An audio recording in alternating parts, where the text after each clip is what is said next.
Mozart Effects. What an extraordinary piece by Vijay Iyer, the music director of this year's Ojai Music Festivals, which is where you are seeing all of the action on your internet, on your device, on your whatever you might be hanging on to. I'm Steve Smith, Director of Publications for National Sawdust in Brooklyn. We've just heard the Brentano String Quartet performing music by Vijay Iyer, as well as by Mozart and by Georgi Kurtag. And now we have the extreme pleasure, I have the extreme privilege of talking to someone who has been an inspiration, a colleague, a friend, and so much more. Is a distinguished professor at the University of California, San Diego, music director of the La Jolla Symphony Orchestra and Chorus, as well as the San Francisco Contemporary Music Players. This summer, he will be co-artistic director of the summer music season at Banff. And with Claire Chase, I should mention. And 2 years ago, you probably very well remember, he was the music director right here at the Ojai Music Festival. Welcome, Steve Schick. Steve, it's a pleasure to be here. It is so good to hear you. I could go on and on and on with the accolades and my own personal admiration for Steve. That would take us the entirety of the interview, and you do not want that. But one thing I do want to point out is that for all the things that Steve is, one thing that you're not is actually a trained conductor. I'm not. No. I want to know what it was that emboldened you to lay aside the mallets, at least temporarily, and take up the baton. Well, first of all, I'll say that I have not laid aside the mallets, permanently. No. I play percussion, and in fact, last week was at the Spoleto Festival playing as a percussionist, not a conductor. But your question about conducting is an interesting one because it was a little bit of an accident, my beginning as a conductor. Right.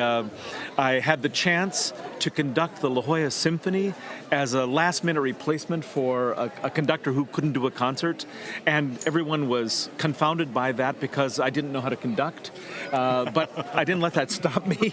And I thought, well, I'm going to, have exactly one concert that I'll conduct in my entire life. Right. This is it. I was the George Plimpton of conducting. What was the repertoire? Well, the repertoire, I started with a piece of an overture by David Lang, because David is a college classmate of mine and an old friend, and I thought, well, okay, I know that music, and I also know it from my time in Bang Can. Right. The Crouching Tiger Concerto was brand new on the scene. It had a large percussion component, so I thought, well, I might have something to say about percussion. Sure. And then for the second half, I thought, okay, when you sit around dreaming about those orchestral pieces that you love and, rhapsodizing late at night with a candle and an old bottle of Matus or something like that, and you wonder what to do, what would that piece be? And so I just closed my eyes and chose the 1911 version of the Firebird, the one with 3 harps, right? The most ridiculous instrumentation, of course. And as one does, and it was just such an extraordinary experience. Partly the conducting, partly the opening of a door to a repertory that I had only been able to listen to and really not perform in that way, and then working with a community orchestra, an orchestra that can really play but who does it for other motivations than professional musicians did, and both of those things were really timely for me, and so I began conducting. That was now a little bit more than 10 years ago. Right. So, speaking of the pieces that you will be conducting today, it's a very fruitful dialogue among past music and present music in a way that feels emblematic of so much of what's running throughout this year's Ojai Music Festival. It's a conversation of cultures and of practices. The piece that I want to talk about is Vijay's piece Radhe Radhe, Rites of Holi, and that's there again an intersection of Vijay is most widely associated with the world of jazz, of creative music, and yet he's a trained classical violinist. This is very much in his blood. He's writing music for classical performers to play, and there's the added element that it is in dialogue with Stravinsky, and the added element that it is in dialogue with the film. So before I run away with and talk about everything, tell me, what should the audience know about this piece? Well, may I comment just briefly on the pleasure of being here with Vijay, who's put together an extraordinary festival. Absolutely. And one that, as he has done for his entire life as a musician, confounds categories and confounds our expectations and sensibilities about music. And so when one seeks to find categories, genre-based categories to put this music in, one always comes up empty. Right. And he has very often said, it's more fruitful to think in terms of communities than it is to think in terms of genres. But even beyond that, there is this lively dialogue among different ways of making music, different kinds of dialogues one has with music,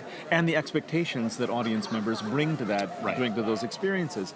And I think tonight's concert, with an arrangement for 16 musicians of the Rite of Spring by Cliff Colnott on the first half, and Vijay's Radi Radi on the second half, a piece which is, in the parlance, a companion piece to the Rite. Right, exactly. We'll do exactly that. We'll, in fact, further confound these expectations and relationships we have to the canon. And I think that we can only be very, very grateful to him for posing those questions in such an insightful and incisive way. Now, one of the things that I know about Rade Rade and that Vijay talked about just a couple of days ago is that, in fact, when he was creating this piece, which was written as a companion or not really accompaniment to, but it's written to go along with a film which will be projected at the time. The film is by Prashant Bhargava, a very talented, gifted filmmaker who passed away tragically young just 2 years ago, and tonight's performance is dedicated to his memory. When he made the film, it was very much a centenary response to the Rite of Spring, and he actually Vijay said he used the scratch track, he used the Rite of Spring as his scratch track and then wiped that away. So one thing I wonder is, to what extent are you aware, and should an audience be aware, of the cadences and ideas of Rite of Spring when listening to Vijay's piece? Well, this reminds me of this fantastic statement of Borges that said that Kafka was so important that he influenced people who came before him. And so, one of the things that I think we probably should start thinking more clearly about is this notion of companion piece, because it's such a trope in the world of contemporary music today, but it feels to me that in the case of Rade Rade, and maybe this should be standard practice, that in a way, the Rite of Spring is the companion piece to Rade Rade and not the other way around. So that what we do is we understand a piece that we think we already know through the lens of something that is new and helps us know it. And so in a way, as the conductor of both of those pieces, it almost feels like Stravinsky was listening more to Vijay than Vijay was to Stravinsky. That's extraordinary. And it is amazing. But to your point, this, if we are to consider this a in quotes companion piece, it is a true one. In other words, Prashant made his film cut to a specific recording, in fact, of the Rite of Spring, and so the proportions feel so similar because, in fact, they are. There is a kind of inversion, though, in which, for example, the famous bassoon solo starts Le Sacre, but the bassoon solo in Rade Rade comes in the middle. And so there are interesting sort of mirrors, almost inverted relationships between the two. So I guess, well, first of all, I don't think it's up to any of us to tell anyone how he or she should listen to a piece of music. So I think you could listen to Rada Rada as though it were completely detached from the Rite of Spring. It is, just occupying the same program. But if one is looking for bridges, which I think is the presumptive dialogue behind this entire week. What are these connections? What are the points of resonance? I think one could go to an idea that both Rada Rada and Le Sacre are, in essence, unmediated connections with music that seem to come from the external world. If you think about France at the beginning of the 20th century, the late 19th century, there was no shortage of invocation from the non-Western world. There was Debussy and his love for gamelan. Right. There in the visual arts world, there was Picasso, African art. There was all of this stuff going on. On the other hand, when you listen to Debussy, and this is music that I love, and so this is not a criticism of it, but it's as though Debussy has understood, digested, and metabolized Indonesian music for a European audience. And it does not feel frightening. It doesn't feel actually strange because the language itself is very familiar to those listeners. But I think one of the reasons for the riot, in addition to the fact that just seemed like a good idea. It was a kind of happening in a way, is that Stravinsky presents this kind of external language as an affront and in an unmediated way. He did not soften its edges. He did not pre-chew it for that audience, and it didn't feed it like a mother bird to its chicks. And one of the great things about what Prashant's film brings, and also Vijay's music, is that you don't feel as though this is a National Geographic special presenting some other world as a sort of exoticism on display, but actually a kind of real honest contact with something that is a part of the lives of people that that don't come from here. Right, yeah. Exactly. And one of the things that Vijay mentioned, again, in a conversation a couple of days ago, it was a glancing reference, but I think a pungent one, because he was talking about the Rite of Holi, which is obviously a very special and sacred tradition in India, and yet the reference that he made is it's that thing that you've seen in a MasterCard commercial where people are throwing colored powder at one another. And you say that, and everybody says, oh yeah, I know that. I know that thing.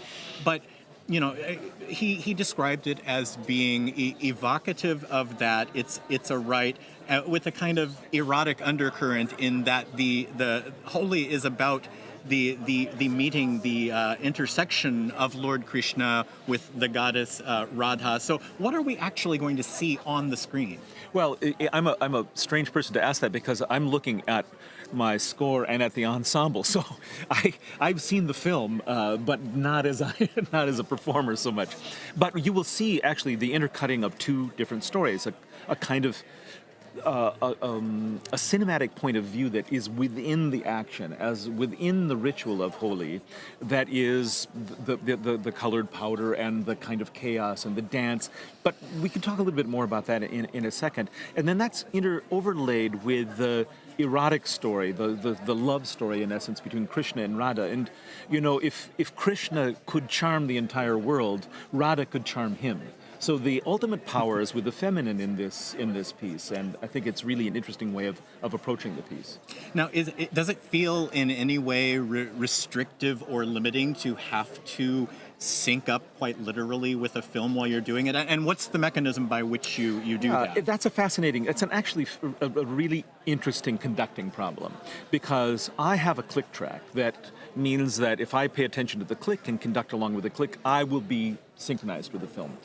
4 other members of the ensemble, the pianists and the 2 percussionists, also have click tracks, but none of the rest of the ensemble does. And one of the things you notice in this situation is how fluid what seems to be accurate musical time really is. That when you listen to a recording of a string quartet, playing late Beethoven or something like that, and you think, well, they're holding tempo, the rhythm is excellent, et cetera, et cetera. What's actually really happening is this sort of constant ebb and flow. One of the interesting problems in conducting something with a click track like this is, how do you get an ensemble that would really just love to lean forward on a tempo at a given musical moment, or lean back, which would, in a concert context, sound very organic and actually really, really very musical, but won't work because half the ensemble, or roughly a third of the ensemble, is playing with a click, and they won't do that. And so there are these moments of friction. We've now done it often enough that friction has been resolved in a very profitable and positive way. But it's an interesting thing working with the click, which is just a single point in time. It's not, rhythm, I'm sorry to make it a little detour, but yes. Rhythm, of course, is not only about time. It's actually, in fact, mostly not about time. It's mostly about the relationships of weights, of moments of importance, and about whether those moments of importance have stabilizing functions or destabilizing functions. Okay. Does a moment of rhythmic importance mean that when you're dancing to it that you lift your foot up and that you're balancing and that you're somehow unstable and seeking resolution? Or is that rhythmic moment of importance a moment that you put your foot down and re-establish contact with the ground? And so that is really what it's about. And so when you hear harmonic rhythm or things like that, they're not actual points. And so one of the really hard things to do with a click track is let rhythm balance on this little tick, tick, tick. It's the same problem with playing with a metronome. It's a point of reference, but ultimately you run out of utility for that when you're actually trying to work on rhythm. Right.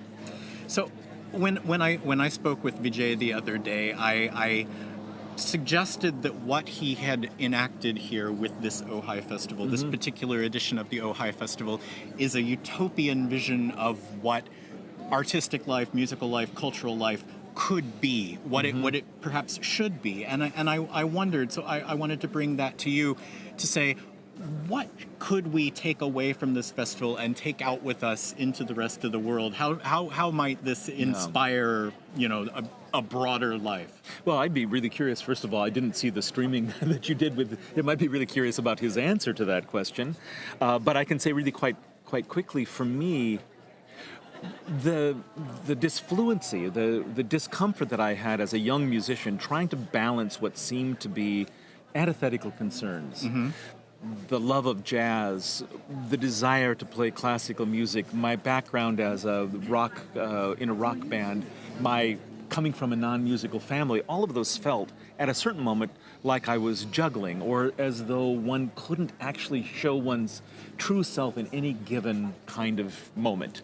Right. In a classical setting, you couldn't divulge that actually, playing drum set along with Rolling Stones tunes was a huge joy or a huge pleasure. And I think one of the things that's happened, over time is that those boundaries have been revealed to be the straw dogs that they really are, the sort of limiting factors. And so I think this is just an actual example, specific, sophisticated at the highest musical level of what would happen if you saw music as simply the language of people, and that people interact the way people will interact, and that the space can be created in which these kinds of interactions can be fruitful. I mean, in a way, like if you look at the way different kinds of musics coming from different heritages and different languages simply can profitably and happily coexist, isn't that a metaphor for what we really ought to be doing elsewhere in the world? I mean, absolutely. If we can do this here,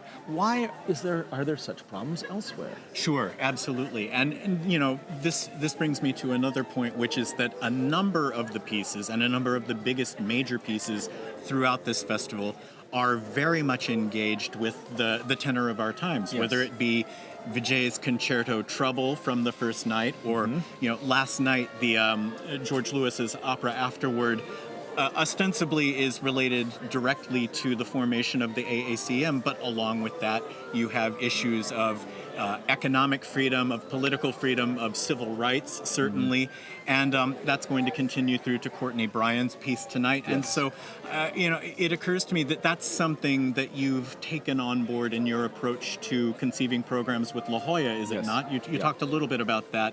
The Debussy example is what I'm thinking exactly. of. So, and I think that this is for me really, really important. It's very easy today to conflate the ideas of a public stance relative to an ethical life in the world with political points of view. And it's really quite easy to think that what we're about is a sort of political reaction to the moment. But what music has always been about is a moral understanding of the world. Before it became a demonstration of skill, before memory became a kind of demonstration of capacity, it was an ethical and moral orientation to the world. And in fact, I would say that before science rose in the late Renaissance as the sort of arbiter of facts and truth, one looked to art, one looked to music as the way of uncovering and illuminating truth. And I think actually, if you take that point of view, which is distanced to some extent from what piece you should put on a program, but run as a filter all of these things through that basic idea, then one comes with a much richer notion of programming. And as you said, I'll say quite quickly, the example of the Debussy La Mer, which I explained to our orchestra when we played it last year, cannot only be about late 19th century, early 20th century French Impressionism. It also has to be about people aboard dinghies in the Mediterranean. It has to be about almost the most serious humanitarian crisis of the last 70 years, the refugee crisis. And if it's not also about that, then we're abdicating our responsibility as artists, and we're simply following. And a society cannot afford to have its artists in the rear. That's right. Can you talk just a little bit about what it's been like for you personally to interact with these these tremendous figures from the AACM in the Wow. course of this particular festival. This is, I mean, for someone who, it is like, well, I mean, in the world of classical music, we sometimes rhapsodize of what would it have been like to have heard the first performance of the Beethoven Ninth, Right. or ask Mr. Brahms what he thought of the premiere of the Second Symphony or something like that, and that we think, oh, well, this is all too far from us, and we can only imagine. When you're thinking about creative music or the kind of the vitality of music today, we are in that generation, and those people who were fortunate enough to be here last night to hear the pre-concert talk, we're looking at those figures. That is the Mount Rushmore of our current musical life. And so music is not this kind of distant thing that we don't live in a musically flavored environment, as though classical music only served the purpose of background where you're ordering coffee at Pete's or something like that. We're living in a time when it has got organic and vital necessity and imperative function. And those people sitting on stage last night were the foundational thinkers of that. That's extraordinarily exciting for me. Absolutely, absolutely. An extraordinary thing to have them all together and to have them just the idea of, talk about Borges, the idea of thinking about those gentlemen watching an opera about the formation of their own, history and their own legacy. Now, you also have quite a history yourself with the International Contemporary Ensemble. Talk to me a little bit about how you intersected with them and what that relationship has become. Well, this is one of the most fortunate, associations and friendships I have in my life. Claire Chase is the daughter of David Chase, the choral conductor of the La Jolla Symphony, who's leaving us now after 44 years. Okay. And on my very first concert, where I had absolutely no business on the podium at all, Claire came to that, and we started talking, and she invited me to conduct a program of Xenakis, which I was much more suited to do than Beethoven at the time. And so that began this long relationship in which I see myself as, even when I'm conducting, a conductor has a certain responsibility. He or she is the one with the score, after all. But it's a fundamentally collaborative relationship that has provided, just an extraordinary chance for me to grow professionally and personally, and just a wonderful set of encounters and musical results. I'm sorry, I'm a little meandering a little bit. I'm trying to. How do you put into words a relationship which is so important? And that's what this is with ICE. Yeah. Well, let me flummox you once again, Okay. because I'd like you to talk a little bit now, both in your capacity as a performer this year, but also as a former music director yourself. Talk a little bit about what makes Ojai so special. How do these things happen here? Well, Ojai is a magical place. We know it. Even on a day when it's misting, think, what an extraordinary place this is. And my first performance here was the American premiere of Kaya Sariaho's 6 Japanese Gardens for percussion solo. I know Manny Axe was playing on that concert. There was Bartok and other kinds of things. But when I came to play that piece, which is about the natural world with insect sounds, and it was a night kind of like this. It was sort of misty. The insects were out. They were responding to the sounds that I was making. The birds were there. I'm thinking, what place am I in? Mm-hmm. And one thinks of that, maybe that's an anomaly. But then every time I come here, something like that happens. When I was here 2 years ago as music director, there was an afternoon rainstorm. It cleared, and we were playing the chamber version of Appalachian Spring. And just as the Shaker hymn came, the skies cleared, the birds came out, and we just stopped and said, okay, now you're just showing off. I was going to say, do you have to pay extra for those effects? It happens all the time. The fact that on the human side, it is being cultivated and curated by Tom Morris, with the extraordinary care that Tom takes about everything, and with his background, you know that it's going to be a genuine experience, well run. The artists feel extremely well treated. The encounters with the audiences are extraordinary. And then the idea of a rotating music directorship, where every year a new person comes in to bring the sap, Right, things that are the most important. A fresh perspective, Exactly. a new point of view, a different theme or a different leaning. It's really quite an extraordinary thing. This has been my first experience of Ojai with the lawn is full out here, exactly. and the bowl is full behind us, and it's really quite extraordinary just seeing all of these events, Right. but then also seeing that the art doesn't end when the concert is No. over. There is a lively interaction among audience members Right. and among artists and audience members as well. I mean, have you had audience members approach you to have conversations? Very many times, and that's always really welcome. And then a story from 2 years ago where that performance of the Appalachian Spring took place late on Saturday night. I think we finished at about 12:30 or something like that, after midnight. Then Claire Chase and Sarah Rothenberg and I played the 5-hour for Philip Guston by Morton Feldman, starting at 5 o'clock in the morning. Right. And there were 250 people there. That's I thought we would be extraordinary. alone. Right. That's remarkable. I heard about the Guston Yeah. performance earlier today, and it just seems like it must have been something of a miraculous situation that you would that you could do that, and that you would also have an audience that is willing to attend and participate. It was extraordinary. And be in that moment.